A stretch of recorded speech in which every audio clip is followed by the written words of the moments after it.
Okay, before we get into the video, I want to point out something. This video has little to no interaction when it comes to me. A lot of this video is just listening to the tapes and absolutely nothing else. I tried to put as much input in as possible, but there's a lot of things that were said that sounded like it was just filler, like there was nothing for me to talk about. I said as much as I could, but for the most part, you're just sitting there listening. So if that's something you're still interested in, go ahead and continue to watch. If not, this video is not going to be for you. So I suggest you look at another video that I've uploaded.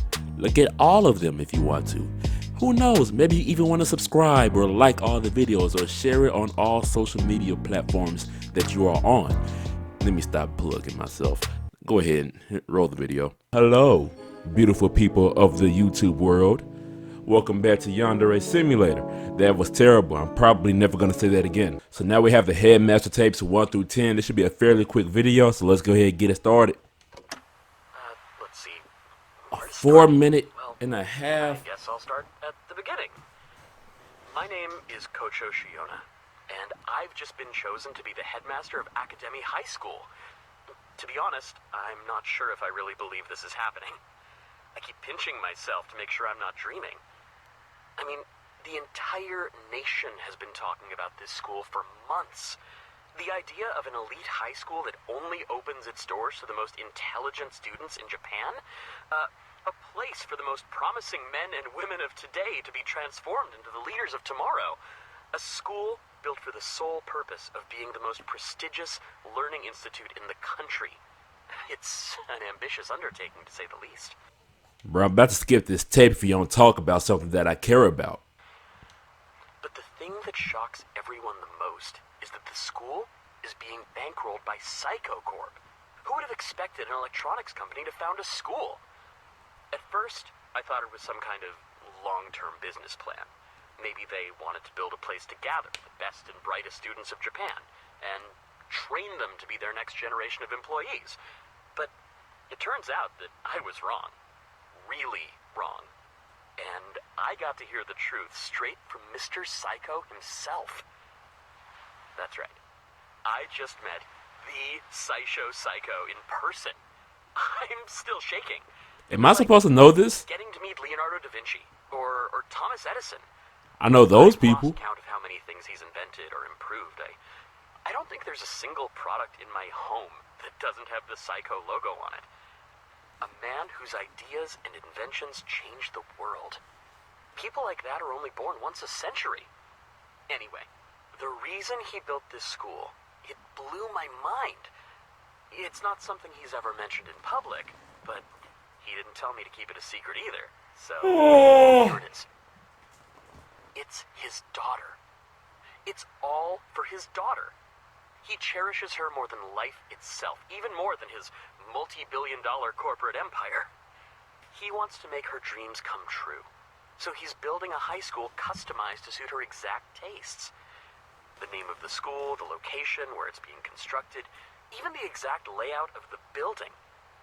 Everything was chosen by his daughter.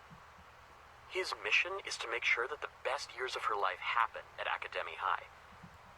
She gets to decide who's allowed to enroll, she gets to decide the school's policies, and I'm pretty sure she gets to be the student council president starting from day one.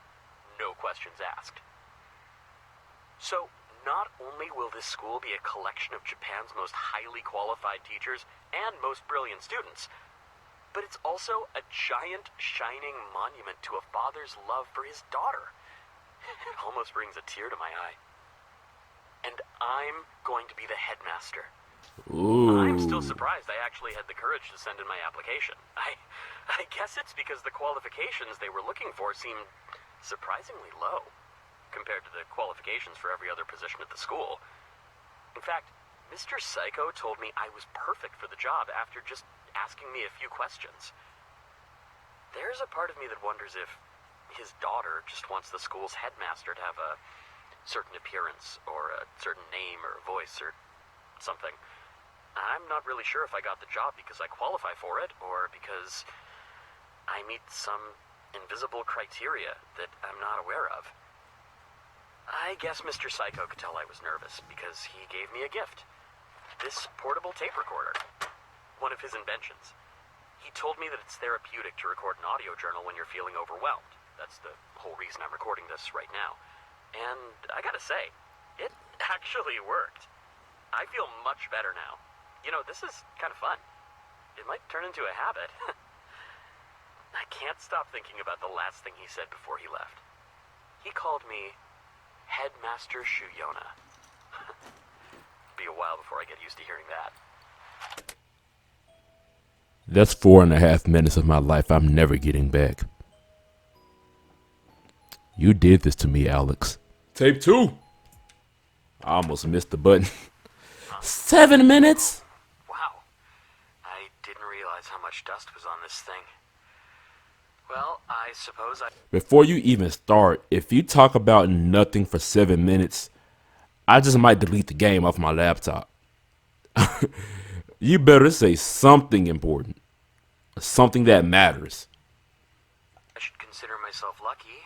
If I never use this thing, it means everything has been going so smoothly that I just never feel the need to vent.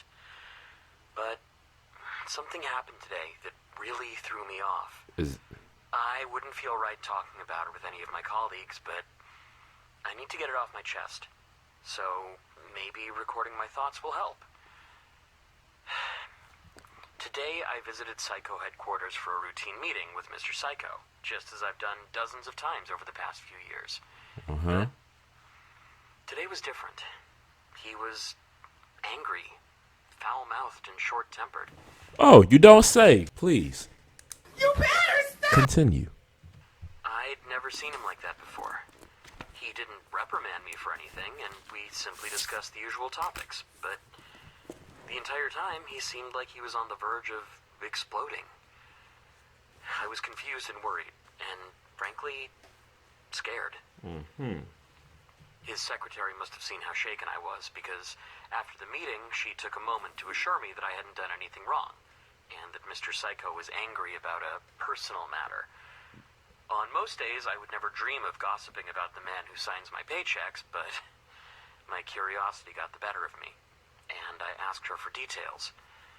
She didn't know all the specifics, but she knew enough to give me a basic summary. Earlier that day, Mr. Psycho had a furious argument with his daughter, who graduated recently. Apparently, she doesn't want to inherit the company, and she's decided to leave Japan to travel the world. This is absolutely unacceptable to her father, because he's invested a lot of resources into giving her the training necessary to take over his empire when he retires. He had absolute faith that his daughter would inherit his company when the time came, and her decision had invalidated all of his plans, along with many years of effort, not to mention an incalculable amount of money. After a long, heated discussion, well, more like a shouting contest from the sound of it, Mr. Psycho threatened to disown his daughter. And she had absolutely no problem with that. We're getting down to the nitty-gritty. If you walk out that door, you're no longer a part of this family. And moments later, she left his office without a word. Mr. Psycho is a man who refuses to compromise and only accepts the results he wants. I'm 100% certain that from this day forward, his daughter is dead to him. All right, so here's where the problem lies. What needs to happen is the father needs to understand that the daughter is her own separate individual person. She has her own desires, her own dreams, her own beliefs, etc., etc. Although she is a branch from you and your family tree.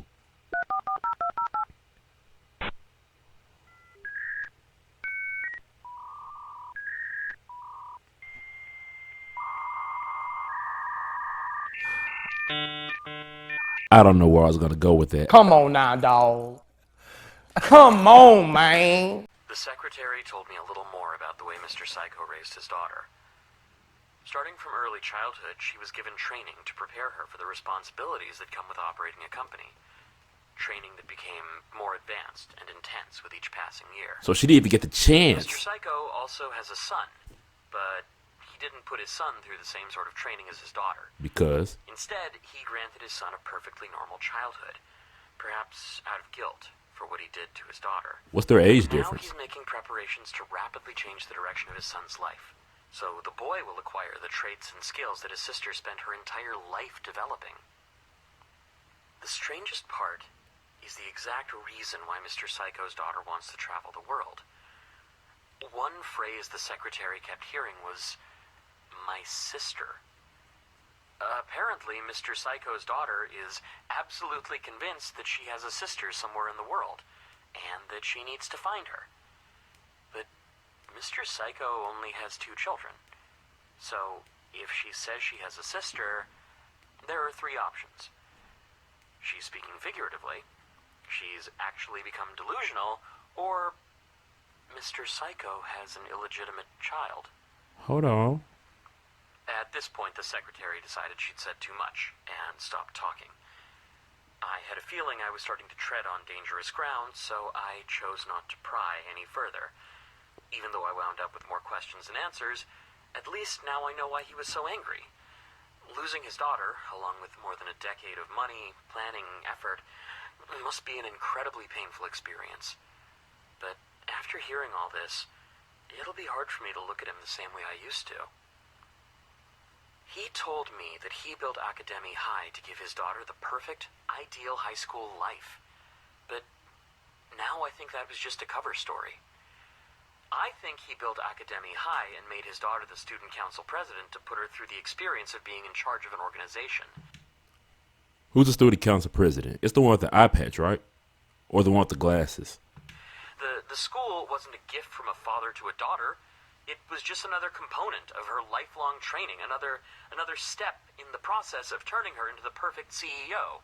A training simulation. And now he's going to put his son through an accelerated version of that process. Poor boy.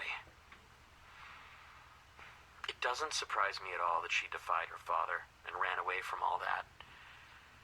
But in the end, it wasn't pressure or stress that made her reject her father's wishes. It was this weird notion that she has a sister. Maybe all the stress drove her crazy. The weirdest thing of all is that when I imagine Mr. Psycho with another daughter, I have a mental image of what she would look like. But I get a headache if I picture her in my mind for too long. Man, really creeps me out. If Academy High was built solely for one girl, and that girl has graduated, what happens next? I was afraid the school was going to be shut down, but apparently Mr. Psycho just wants me to continue business as usual. A lot of the students who graduate from this school get offers from Psycho Corp almost immediately after graduation. So I guess this place really did turn out to be a training ground for future Psycho employees after all. I don't feel angry or sad, just disenchanted. Well, it's an easy job, and I can't argue with the pay, so I guess I'll just stay on my current course for now. Man, even though I know that nobody is going to listen to this tape, I feel way better after recording my thoughts. I guess Mr. Psycho's gift was good for something after all. Thanks for hearing me out, Mr. Tape Recorder.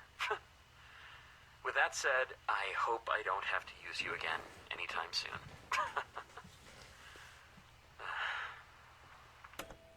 So I had some thoughts, but that tape was so long, I can't really piece them together the way I wanted it to. So, if I remember correctly, he said the daughter, Mr. Psycho's daughter, graduated already. So, if that's the case, how old is she? Because if she's traveling the world to find her sister, she said, yeah, traveling the world to try to find her sister, is it possible that Ryoba and Mrs. Psycho are related? What am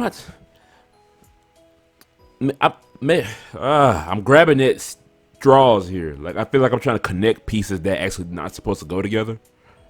So I'm trying to like force a puzzle piece together that's really meant to go somewhere else. But anyway, Headmaster Tape 3. This one only 2 minutes. Can everything really collapse this easily? He sounds terrified. Cameras, interviews, police. I don't want this to be my life. Is this Is this a situation with Ryoba when she was in school? Back in the 80s? The past few years were perfect. Why did this have to happen? It's not like it was my fault. Or was it? I guess I understand why they're putting all the blame on me. It's my school. I'm responsible for it and everyone inside of it. But how was I supposed to... How could I have seen this coming? What could I have possibly done to have prevented this? A murderer. A killer in my school. About time. Tell me something. Those girls who disappeared. I don't want to admit it, but it fits. Those missing girls are probably dead. Oh. Dead.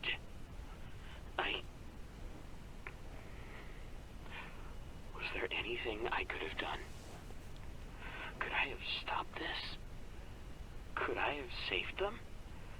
If I was more vigilant, more strict with background checks. I mean, what am I supposed to do? Have metal detectors and security cameras in every hallway? Do a mental health check on every student every hour? How do you prepare for this? You can't. If someone is just crazy, just insane, then you're screwed. You're right. It's not your fault or anything. It happens because they're just this crazy, screwed up person. It's not your fault if this happens. It's not your fault. It's not my fault. There you go. I was waiting for him to bring it around. But yeah, there's some things you just can't prevent. Some things are just gonna happen. Like if this house were to collapse on me right at this moment, what would I do? Oh, what would I do? Headmaster tape 4. What a goddamn disgrace!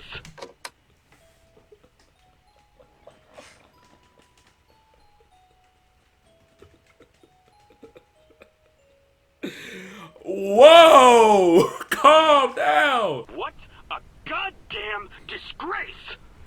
The anger. Innocent my ass! Oh! She's the culprit. She did it! That girl, that monster! I've never seen someone so goddamn manipulative. So this is after the court. She fooled them all. Every single one of them was dancing in the palm of her hand by the end. What a farce! People are dead.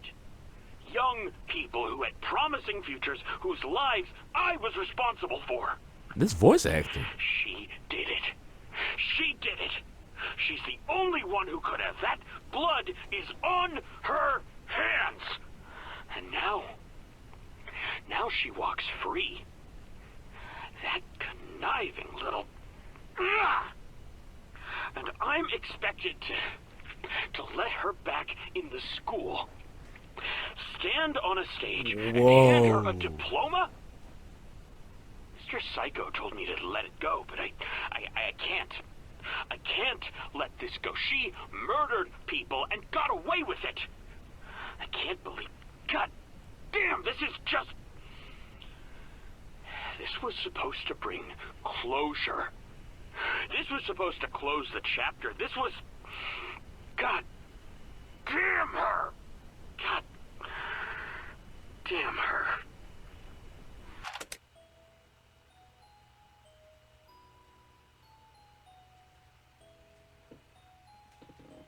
Yo. I didn't realize how pathetic this was until I hit the record button. There are distressing things I want to talk about. But the only people around me are my colleagues at work. I can't show weakness in front of my subordinates, so if I want to talk and have someone listen, then I have to use this. A tape recorder. God problem is, enrollment is dropping. The past few years weren't too bad, but now, for the first time since the school opened, enrollment is actually lower than the previous year. This was the only good thing I had going for me, and now I'm watching it die. I can pinpoint the exact moment when the decline began. That trial. That damn trial. As soon as the media started calling this place the murder school, our fate was sealed. The murder school. The only suspect was found innocent. So the public believes that the culprit is still at large. Nobody wants to attend a school where a serial killer might be running loose. But that was 6 years ago. 6 years. We haven't had any incidents since then. It's safe here. What am I supposed to do? Hang a sign on the front door of the school that says, "We've gone 6 years without a murder. You can all come back now." We had momentum. We had an upwards trajectory. We were rising, soaring. We were on the road to being as internationally renowned as Harvard or Yale. But that trial, it killed the momentum. And once you lose momentum, it's almost impossible to get it back. A high school was on the road to be as internationally renowned as 2 Ivy League colleges? How difficult is this school? I would hate to go there. Especially being in the American learning system. Sometimes I wish that journalist had never said anything. Oh. If he'd kept his mouth shut, just let her get away with everything. There never would have been a media circus. Just some mysterious disappearances that would have been forgotten in a few months. But no, he had to drag us all into a big scandal. If only some random person would just be found guilty for all those murders, then maybe this notion of a serial killer running loose around Academy would finally go away. Are you finna sacrifice somebody? God damn it. What am I saying? I don't really mean any of that. It's this whole situation is just, it has me, ugh. I'm wrong, though. It's not the journalist's fault. It's not the court's fault. It's not even my fault. This is her fault. It's all her fault. And you know it's all your fault. Nobody, babe. That woman, I saw her again. The one who's responsible for everything. I... Perhaps I'll start at the beginning. That would be preferable, yes. Every week, I travel to Psycho corporate headquarters to have a meeting with Mr. Psycho about Academy. This time, I arrived a few minutes earlier than expected. I asked the secretary if it would be all right to begin the meeting early, but she refused. She told me that Mr. Psycho had another appointment right before mine, and that I'd have to wait my turn before I could see him. Understandable. I took a seat and began to wait. That's when she walked into the room. Ooh. It's been 10 years, but not a single day has gone by that I haven't thought about her. The one who ruined everything for me. I recognized her immediately. She had aged, but I could still tell it was her. She glanced in my direction for a moment, and our eyes met. She smirked, but said nothing to me. She walked straight through the waiting room and directly into Mr. Psycho's office, without even speaking a single word to the secretary. At first, I was speechless. Then I jumped out of my seat and asked the secretary to identify that woman. The secretary was silent for a few moments and then gave me some generic platitude about how the details of Mr. Psycho's appointments must be kept strictly confidential. That didn't stop me from asking everything that came to mind. Which How is... long had that woman been coming here? How often? What business did she have here? But the secretary was like a stone wall that refused to budge. I couldn't just leave it at that. I left the waiting room and asked the nearest employees if they could help me. When they saw how distraught I was, they were eager to help, but when I asked them if they had seen that woman who just walked by, their attitudes changed in a heartbeat. They slowly turned away from me and returned to their work in silence. They know ignored some. me, as if I wasn't even there. I haven't been treated like that since I was a schoolboy. I returned to the waiting room and paced back and forth anxiously, waiting for that woman to exit Mr. Psycho's office. I'd spent years fantasizing about an encounter like this one. I had rehearsed every single word I would say to her if I had an opportunity to speak with her again. I was fully prepared to tell her exactly how I felt about her actions 10 years ago. Then I heard the secretary's voice. Mr. Psycho will see you now. I was baffled. That woman was still in the office, wasn't she? Why would the secretary send me in there? I was confused, but eager to see that woman again. I approached the door to Mr. Psycho's office. I remember that my hand was actually trembling as I gripped the handle. I took a deep breath and opened the door to his office, expecting to see her standing there, but she wasn't. The only people in that room were Mr. Psycho and his son. So you got Harry Houdini in Japan out I entered the here? office and looked around in confusion, wondering where that woman could have been hiding, but she was nowhere to be seen. Mr. Psycho asked me what was troubling me, and I told him exactly what was on my mind. That woman, the one who walked into your office a few minutes ago, where is she? When did she leave? But Mr. Psycho didn't reply. He only smirked, as if he was amused by the situation, and asked me to take a seat. He tried to talk about academy, like usual, but I wasn't having any of it.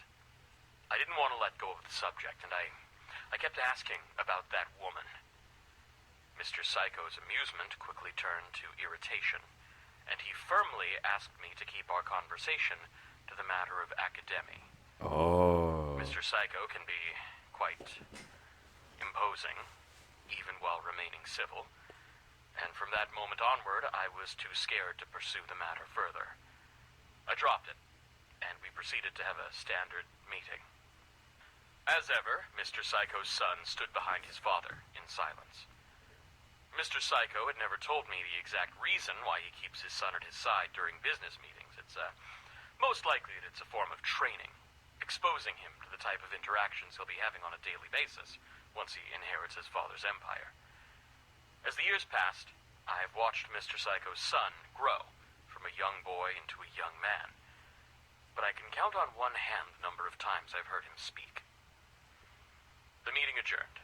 I made one last attempt to bring up the subject of that woman, but Mr. Psycho interrupted me and bid me farewell. I knew that I wouldn't be able to get anything out of him, so I simply left. I questioned the secretary again, but nothing. I got nothing. I attempted to talk to the nearest employees, but they politely excused themselves. It was as if that woman was a taboo subject that no one was allowed to speak of, or that she was a mere hallucination, something I dreamt up. No, I didn't just imagine her. I saw her. I didn't catch her out of the corner of my eye. I didn't glimpse her for only a moment. We looked directly at each other, but what business would that woman have with Mr. Psycho? What could he possibly want from her? Why didn't the secretary acknowledge her when she walked in, and how did she leave his office? There was only one way to leave that room, and I was standing right in front of it. It doesn't make any sense.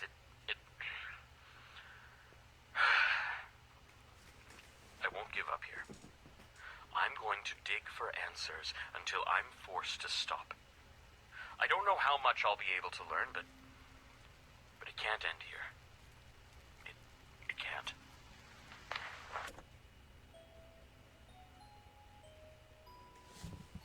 I feel like a reaction channel. I can't really add a lot of input because there's not that many things for me to add my input into. That's how much time has passed. 15 years. He even sounds older. 15 years watching it all spiral downward. Never managed to pull out of that nosedive. 15 years without closure. Without justice. What would my life been like if I'd never taken this job? Probably have a wife by now.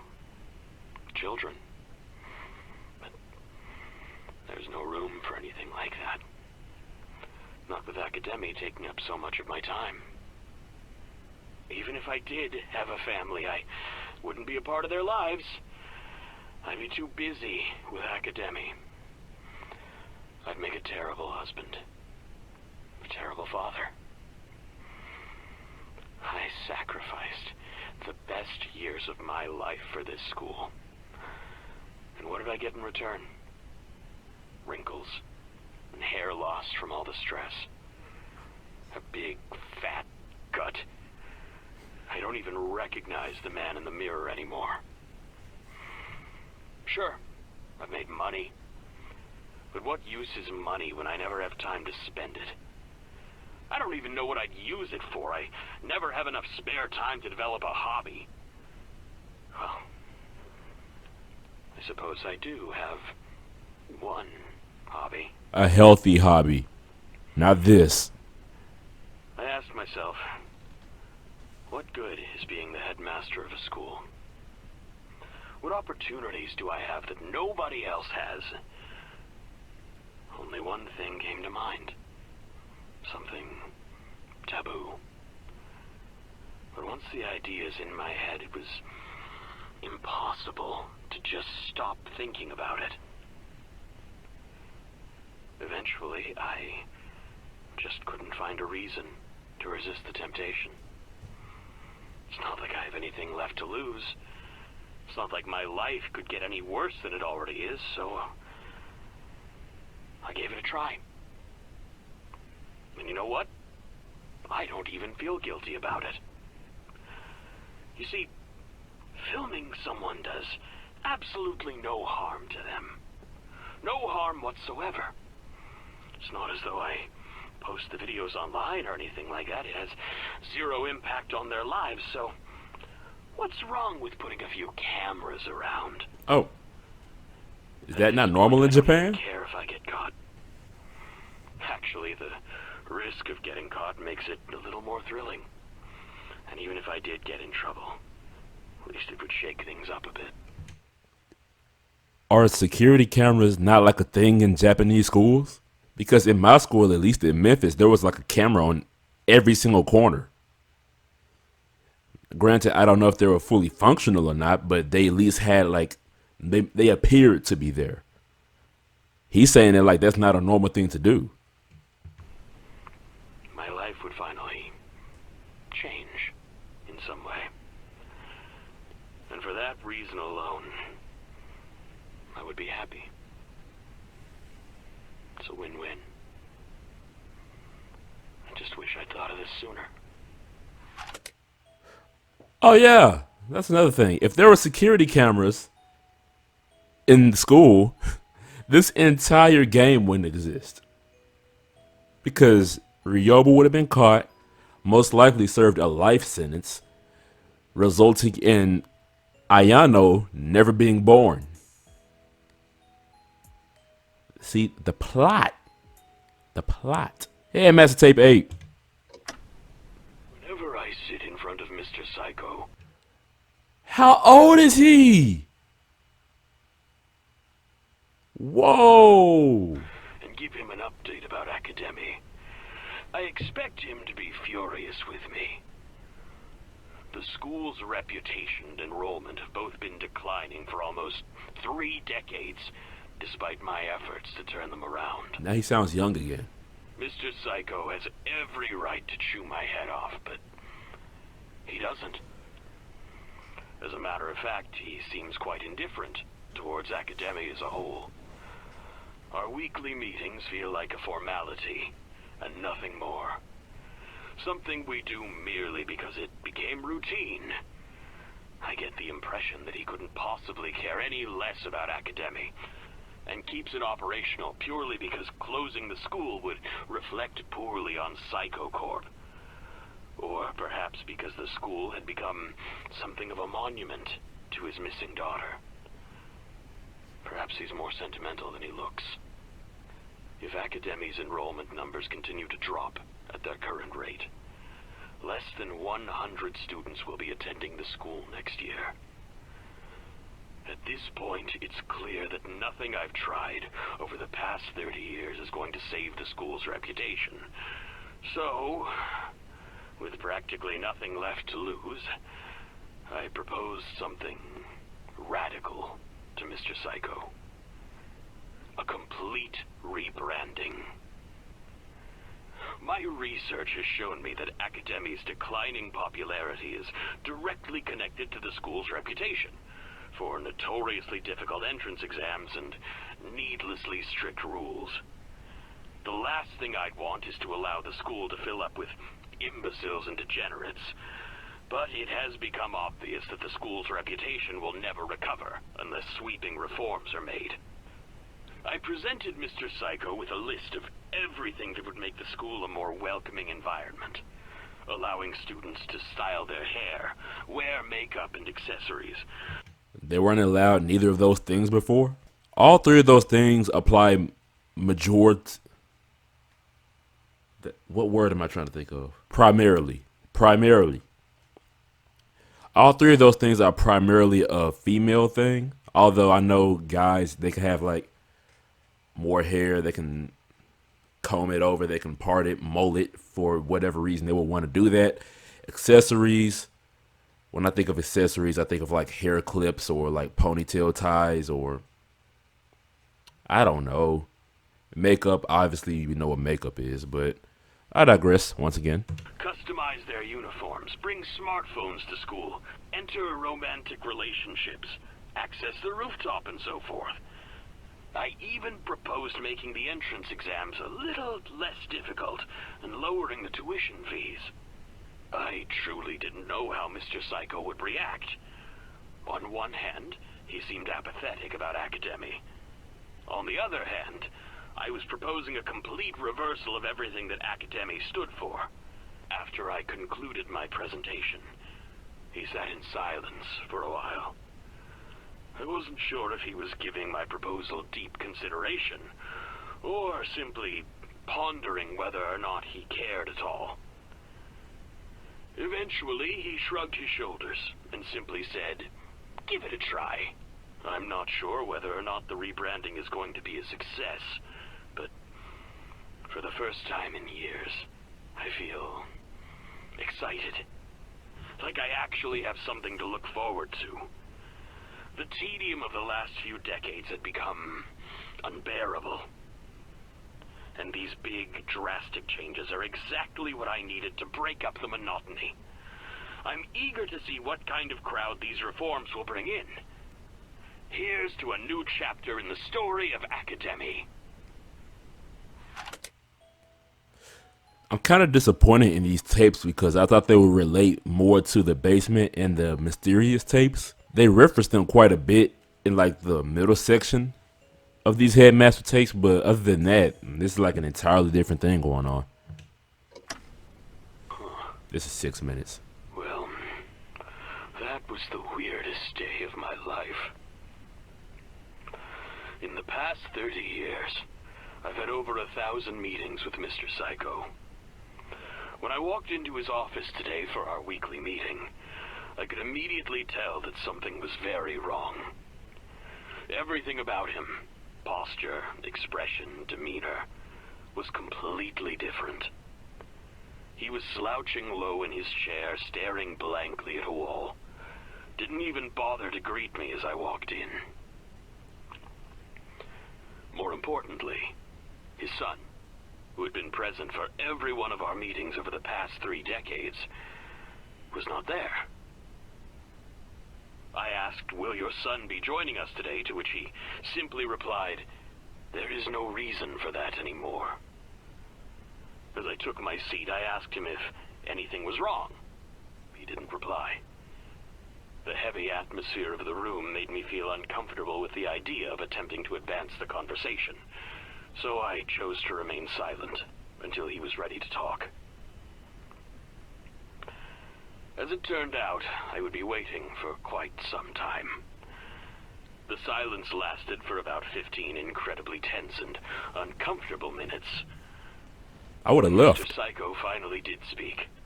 He suddenly started rambling about Okinawa. I think that's a Japanese He city. spoke of his experience as a soldier during World War II. How he volunteered to fight at the age of 17. How a bomb hit his dormitory. How he spent hours buried underneath rubble, staring at the corpses of his dead friends. He said he still sees them on the back of his eyelids every time he closes his eyes. He told me that buried underneath that rubble over 70 years ago, he swore an oath to punish the world for killing his friends. He swore to revive Japanese nationalism and expand the Japanese empire until it covered the entire globe. That's why he started his company. That's why he spent his life building the greatest conglomerate the world has ever known. That's why he toiled for over half a century until he had become the richest man on Earth. It was all for the sake of building up enough power and influence to instigate a war. A war that he would throw all of his money and resources into, until he had achieved the complete annihilation of every country that fought against Japan in World War II. But something happened that he didn't expect. Globalization spread Japanese culture across the face of the planet. Japan's former enemies now enjoy friendly relations with Japan.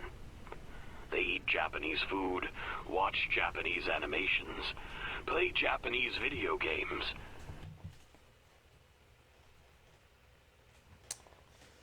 I am guilty for all 3 of those things. The process was sped up by his own inventions and innovations. There's a Psycho product in every home. He can't find the motivation to go to war anymore, knowing that he'd be blowing up his own loyal customers. He dedicated his entire life to setting the stage for a blood-soaked military victory. But in the process, he inadvertently achieved a slow, pacifistic cultural victory. That works. I'm cool with it. Now, almost everyone who pulled a trigger or launched a bomb during World War II was dead or elderly, so revenge had lost all meaning. Instead of feeling pride for accomplishing more than any other man in history, he just felt like he had failed his dead friends.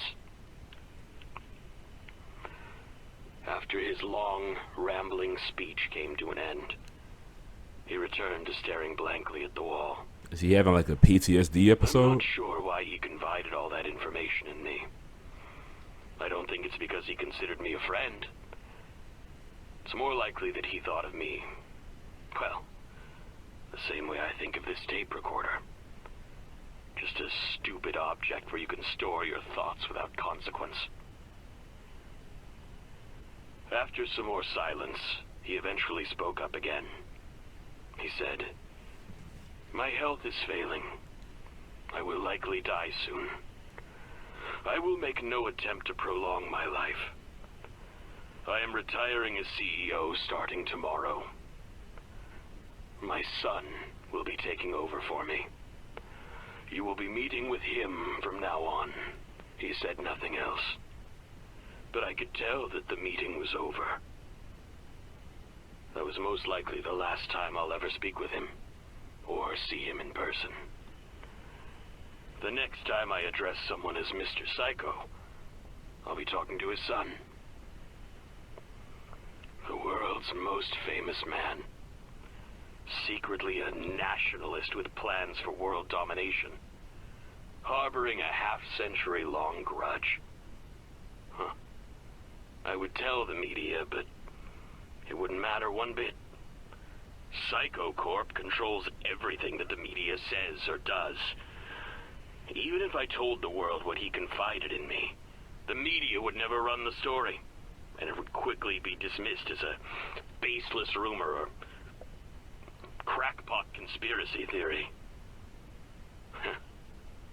I guess, in that sense, he really did take over the world.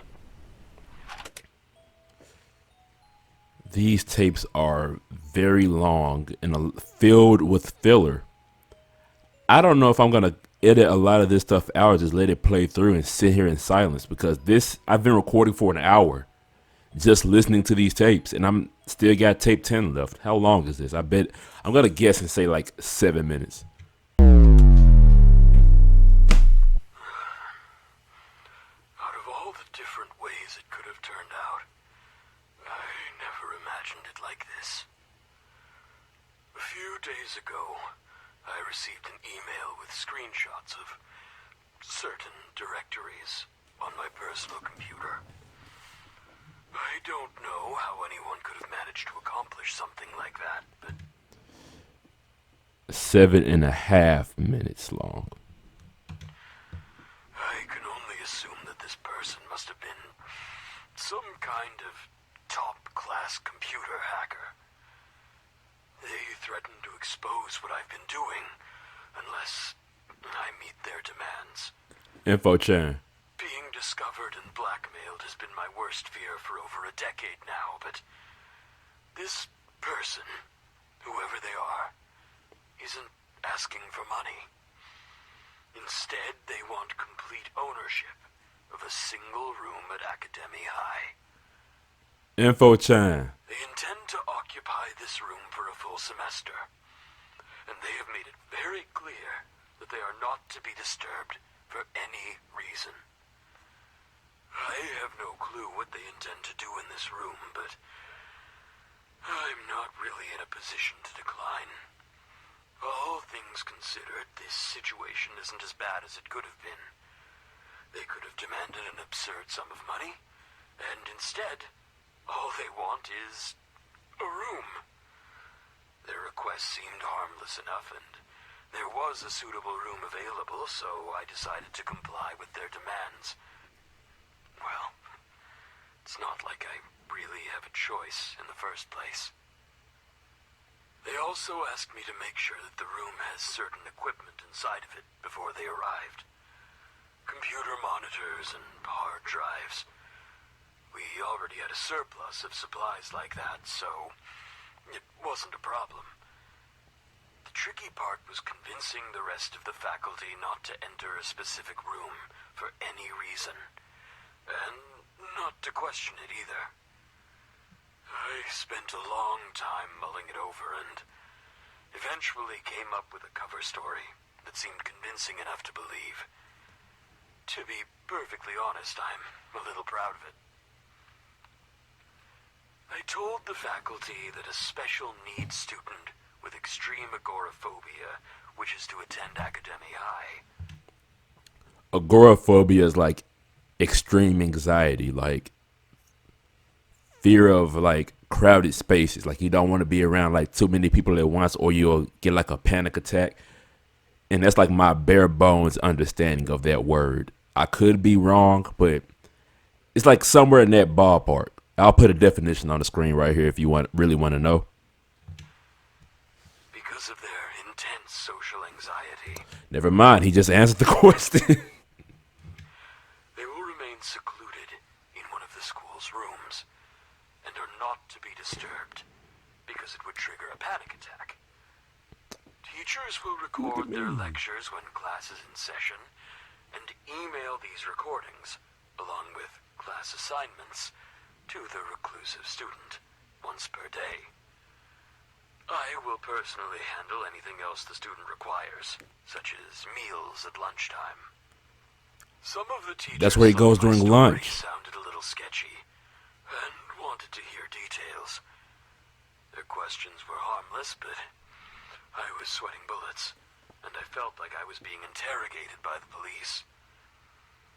Eventually, I convinced them to believe the cover story, and the meeting ended with the faculty praising me for being so accommodating to a mentally handicapped adolescent. Yeah. She I is. felt a little guilty for deceiving them, but it's far from the worst thing I've done. She is far from handicapped. The only thing that matters is the end result. We now have a room which is off limits to students and faculty alike. The hacker never told me their name, age, even their gender. It's frustrating. If I'm going to be put through such a harrowing experience, I at least want to know who's behind it. I set up a hidden camera outside of the room that has been set aside for the hacker. When I got into work this morning, I checked the recording, only to find that it had been replaced with a graphic of a black silhouette wearing a red wig, along with the words, "Don't try this again." Oh. The message has been received, loud and clear. I asked the hacker if they needed anything else from me. Daily meals or anything of the sort. They told me not to worry about them, and to simply go about my business as usual. They explicitly told me to pretend they don't exist. It's going to be nearly impossible for me to put them out of my mind when they could end my career with a single click. It feels like there's a slimy creature crawling underneath my clothing, and I simply have to grit my teeth and live with it. Then again, I don't really have any right to complain. Perhaps this is simply karmic retribution for my actions. It's very fortunate that these little therapy sessions were confined to cassette tapes. If I had been making digital recordings instead, the hacker would have a lot of very dangerous information right now. With that said, I no longer feel comfortable keeping these tapes around. They're too much of a liability. I should dispose of them, but it would be such a shame.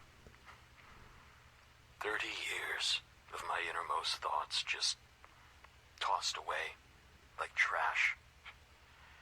It would feel like I'm wiping someone's memory. What was the point of recording anything at all if I was just going to destroy it one day? There was never anyone in my life who I felt comfortable expressing my anxieties to. This tape recorder has been like a close friend who I could trust with my deepest secrets. I know I have to dispose of these tapes, but maybe I'll keep them for a few days. Listen to them one last time. Try to figure out where it all went wrong. Then dispose of them when I've said my goodbyes. But My eye burning. there is one tape that I'm already prepared to part ways with. The tape I made after Mr. Psycho's recent, demands. It's far, far too risky for a recording like that to exist. That one must be destroyed immediately.